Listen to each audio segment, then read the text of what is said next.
check it ein. Yeah. Conversation and sample flipping. That's the movement.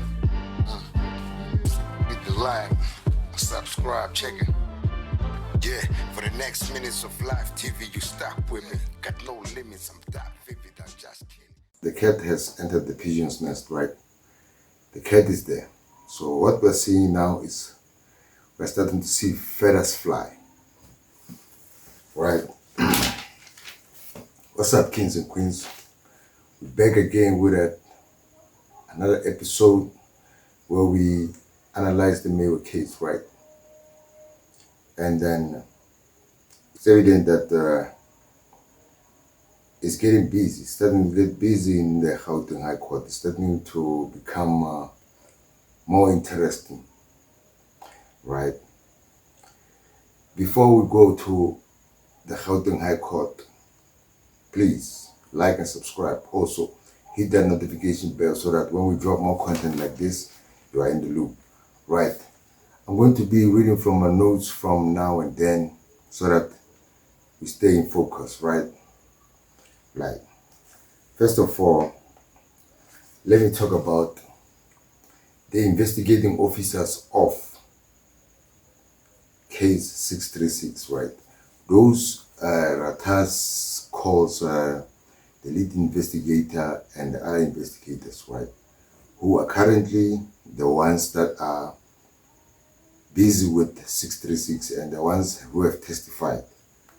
I'm talking about Brigadier Gininda, I'm talking about Mogola, I'm talking about Mohane, and the deceased Mr. Mabena, right? Yeah. These people, can you tell me what were they investigating? If they failed to investigate, let's just mention 4 of the most important people they could have talked to, just to get their point of view, to see if there's any other avenue they could investigate. Guess what? They didn't investigate or interview or get a statement or an affidavit from Senzo Miyo's brother, right? Sfiso. Guess what the Baloi saying they were using him for? Just to identify the body of his brother. That's all. That's it. Wow. And then, with all the noise he was making in the news, telling them, my swar, if we put it in African terms, like the husband of my sister, right? He received a call from Tumelo Matala telling him what took place that same night. So they never investigated that avenue. They never investigated the guy who claimed that he was called by Tumelo Matala, right, the same night.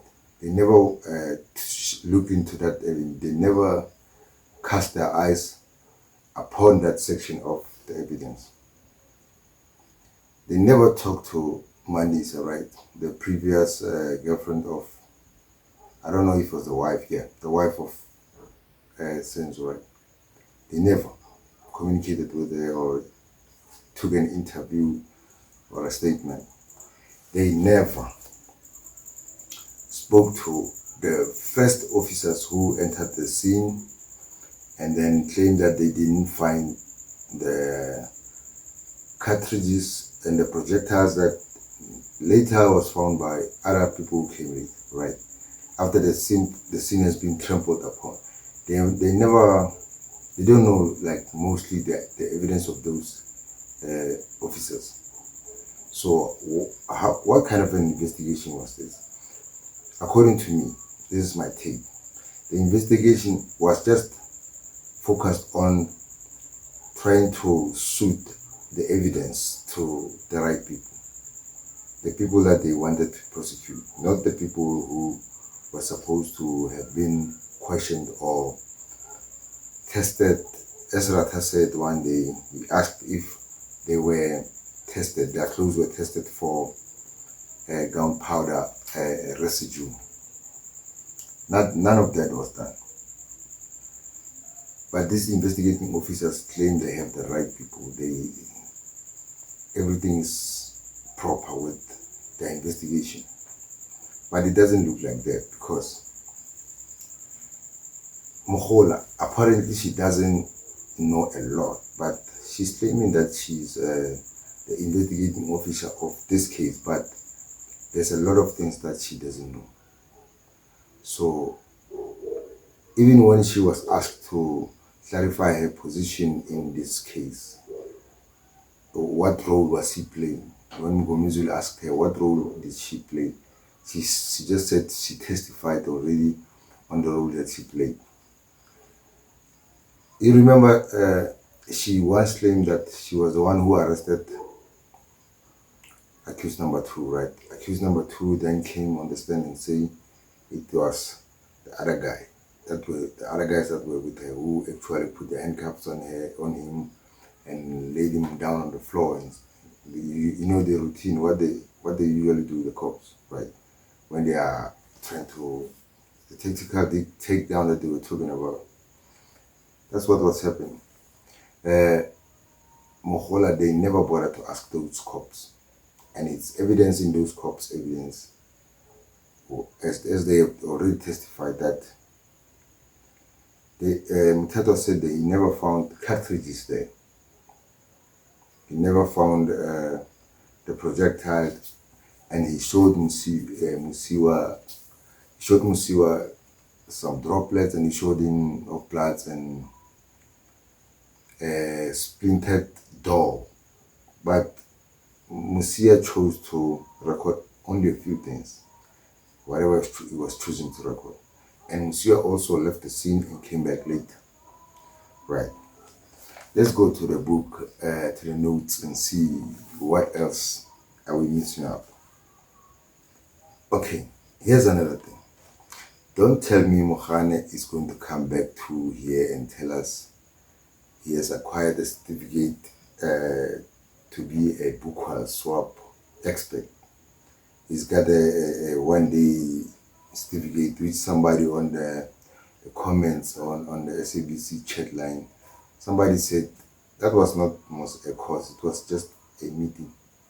And that killed me, because imagine it, like people struggle, people take 2, 3, 4, 5 years to study something, right, to excel in it.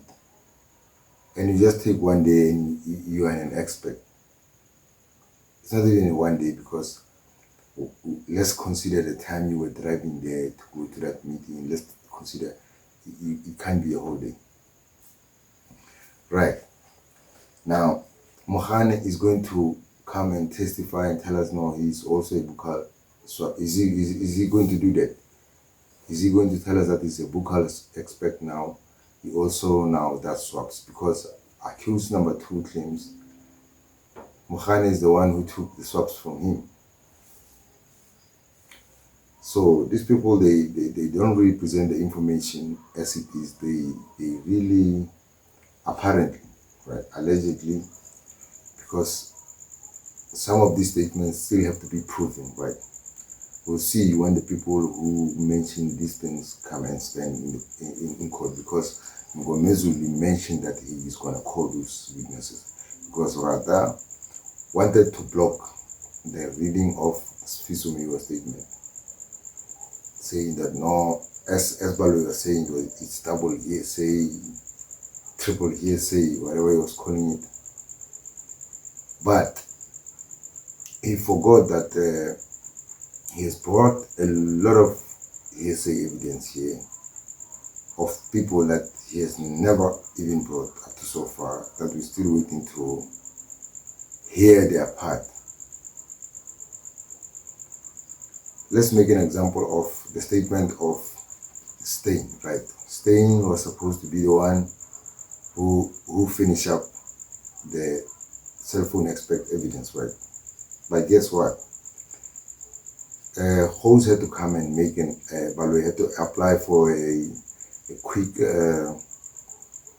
amendment of the affidavit or statement, right? In order to introduce Holmes as the new guy now with the phone expert. So now he's not going to afford that chance to Sfiso Meiwa. And apparently he said there's no use for Sfiso Meiwa, right, in their case, according to him. They were needing him just for to identify the body. Since that has passed, there's no need for, they won't be using him in the evidence, right? The municipality, I don't know, like, you just tell me what Minister said today. He said he accepted that he was wrong. What do you think about that? Because what do you think you heard on those tapes? I don't want to dwell much into it, because according to what I heard, now I heard him saying, that's close, saying he connected all those people, right? So I don't know if when Mrs. saying he was wrong, I don't know. Like, please tell me what you think in the comments. Now, Mngomezulu was on fire today. He told Mogola that the evidence presented by the ballistic expert, right, it is part of the cooked evidence that has been presented to court in order to convict the 5 accused in front of the judge now. Mogola was, no, I take it offense, but their evidence is not convincing, right? Think about it. As the statement of Sfiso Meiwa was being read, right, Rata said, double hearsay, triple hearsay. So tell me what you think about that direction. Is he going to take that statement, or first they are going to have to prove it as Baloi was saying? Please drop your lines in the comments. Please drop what you think in the comments about this, his reaction to Sfiso Meiwa's statement being read. Also, Dr. Ivan Khoza's name popped up during that statement as it was being read, that he told Sfiso Meiwa, no, Baba, those people, that story of people entering, there's no story like that. There was a fight amongst Longwetwala and Zandi Khumalo, and then a mistake happened, your brother got shot. So Baloi came in and said, no, Dr. Khoza has already made a statement refuting those claims. So I don't know. If I was Ivan Khoza, let's just discuss this a little bit. If I was Ivan Khoza and telling somebody's brother that your brother died this way instead of what they're saying there, tell me, do you think, as Ivan Khoza, I'm making an example, I expect that guy to not mention my name one day when he testifies? And let's ask another question this way now. We're asking it about, says Sfiso Meiwa. Do you think Sfiso Meiwa will risk his reputation, right, and just mention somebody with that stage as Ivan Khoza and say, no, he told me this, and risk putting it in a statement that is going to be in court? Do you think that guy looked like somebody who could just take a risk, just lie about something like that? Do you think Sfiso Meiwa is something like that, somebody like that? I don't think so. And I don't know if Dr. Ivan Khoza was expecting him to reveal his name, that he was told those things by him. It's natural that you expect this guy to mention you if you talked about it. So it's only right that if Dr. Ivan Khoza comes through and confirms that story. If he doesn't confirm it, we don't know. Probably he knows why he won't be confirming it anyway. There's a statement that also was read from a lady, a science lady, who apparently Kaylee went to cleanse herself, right? Apparently in her company, it was Longer and Zandi, right? And it appeared, it got revealed in the statement that that lady told long where he has a shadow. I think it's the black shadow of a guy, a man, which is just hanging around him, right? And apparently Longwe agreed. So this is what the terms here say, right, in those kind of statements. So these claims will have to be proven. We'll hear what they are, but I don't see how they're helping the case, right? That's just me. But anyway, it's helpful that they're coming through, that also these people went to try to cleanse themselves. It just shed lights onto that part of the events, right? The actions of the supposed accused of 375.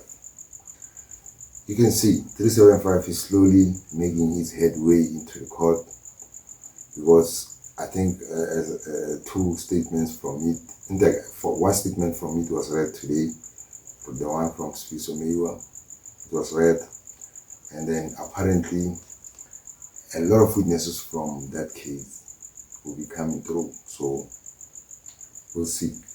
Another thing, Rata tried to block that statement of Sfiso being read because of a name that was not eligible enough, the name of the guy who was commissioning the statement, right? Now, I don't know, my take is that name probably for it not to be to appear, I don't know, I don't understand why. If that statement is just in the, like Mr. Mngomezulu is the one who's privy to it, is the only one who's privy to it. If that statement is known only to Mr. Mngomezulu, right? Maybe they were trying to protect the identity of that person who commissioned the statement. But if Baloyi has it as well, he's the one maybe who discovered it to the defense. Are you telling me that he knows that statement doesn't have a proper commission, the commissioner's name at the end? I don't know. We'll see about that when the original comes through, because apparently Mngomezulu was reading from a copy. It was put in Mogola that the statement also from Brigadier Gininda says, the statement says, the person entered the house, they were holding a firearm purporting to be a revolver, right? And Rata said, that's what the statement of Gininda says, purporting. So you have to understand the word purporting. He was pressing on the word purporting, the meaning of that, right? It means something else, like claiming to, right? If I put my own meaning there. But now, guess what the translator said? Efana njenge. So that means it's similar to. If you take another synonym to that word, right? Or to that phrase, synonym to that phrase, or if you try to translate it directly from Zulu back to English, Ifana Njenge, it's similar to. So I don't know if, like, why Rata was pressing on purporting, but the people in the house have mentioned a firearm with a whip.